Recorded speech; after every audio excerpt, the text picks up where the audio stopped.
Weapons is a new psychological horror film coming at us, directed and written by Zach Cregger. Horror doesn't usually work for me, but did this one? That's the question. Let's find out.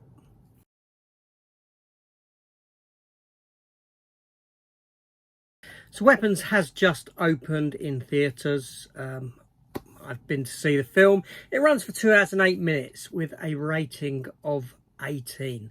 Like I said, it's a psychological horror written and directed by Zach Cregger. And it's got a wealth of stars in it. Julia Garner, Josh Brolin, Alden Ehrenreich, who you may know as Han Solo from Solo, Benedict Wong. Yeah, the cast is kind of endless. And this film opens with a very intriguing premise.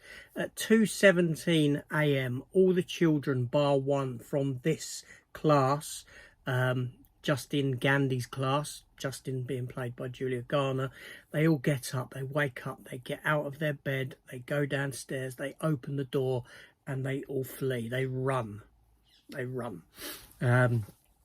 And so all the children, bar this one young boy called Alex, is missing from this class, and no one knows where they've gone. And this sets off a chain of events of intrigue in storytelling, because this film is actually really intriguing. You know, we've got this story of you know, the mystery of why these children have gone missing, and we start exploring that through these characters.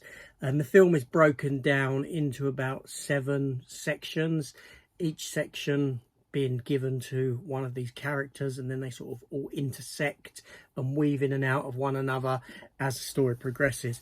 So we have Julia Garner, who's the primary character in the first part, Justin Gandy, who's the teacher of all these children, the teacher of Alex, the only boy left, and we get to see what happens to her, the effect that it has on her, you know, the psychological effect, how parents act towards her, as the school structure acts towards her, etc, etc, because obviously people want to know what's gone on with their children, and rightly so, and the finger points squarely at her, being that she's their teacher and they're all from her class.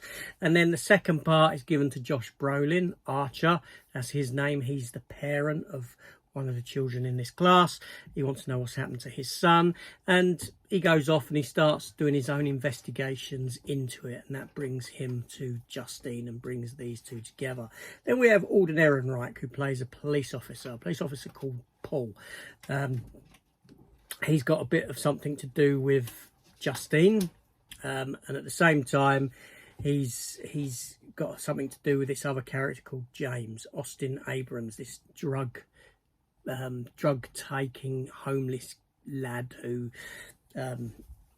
yeah, is up to no good, basically. And like I said, all these stories start to intersect. We have another storyline with Benedict Wong as Marcus, being the school principal. Obviously, that's intertwined with Justine. And obviously, we have the young boy Alex himself, and he gets a storyline himself. So this film itself is very well structured. It's very well written, very well directed, very well acted. You know, this is a strong film. This is a very, very well made film in all areas, essentially. But I say but, and this isn't a slight at the movie, but this is a slight at me, in that personally I do find this kind of story structure, storytelling, quite difficult to handle, in a sense. And what I mean by that is the progression of the narrative is quite slow in getting to where it's going and what's gone wrong, because you're kind of jumping back each time. You're jumping back to a story point from a different perspective, a different point of view, and I struggle with that. It's much akin to sort of Groundhog Day film storytelling, where days reset. I struggle with that because I don't feel a progression in the narrative. I feel like we get to one point and then we jump back and we're doing it again, and then we jump back. But here, obviously, all these stories, even though they intertwine, are all different in their own right. They do their own thing. Some characters are not linked to other characters, and it all comes together to a reveal that, you know, I didn't see coming. I didn't know what was going on. Like, I haven't seen the trailers for this film or anything like that. Just the intrigue of a whole class of children going missing, bar one, what's gone on, is enough to pull me into the film to watch it. But it's very effective in what it does as a horror film. It's quite creepy, you know, and I'm not giving away any spoilers here. I'm doing this spoiler free as best I can. But it's a damn good time. It's a damn good, well-made movie in every capacity. You know, there's nothing I can really say about this film that is bad, other than my own